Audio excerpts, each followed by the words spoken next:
देखो, मैं तुम्हें समझाने की कोशिश कर रही हूँ और तुम बात को सिर्फ बढ़ा रही हो और कुछ नहीं। दरअसल मैं खुद से सच बोल रही हूँ यास्मीन। अरे यार,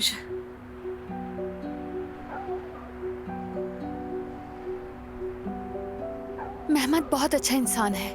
मैं ना खुद पर ज्यादती करना चाहती हूँ और ना ही उस पर।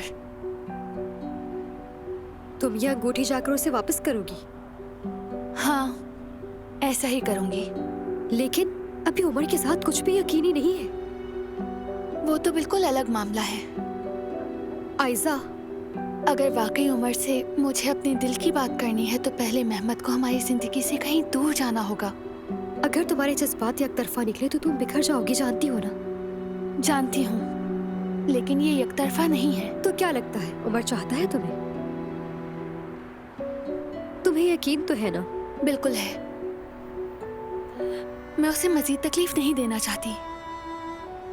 मैं मेहमद से आज जरूर बात करूंगी। वो जगह मेरी हाथ से नहीं जानी चाहिए।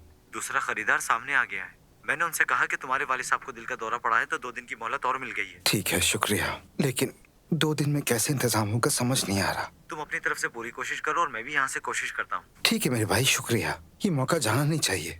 चलो, अल्लाह हाफिज।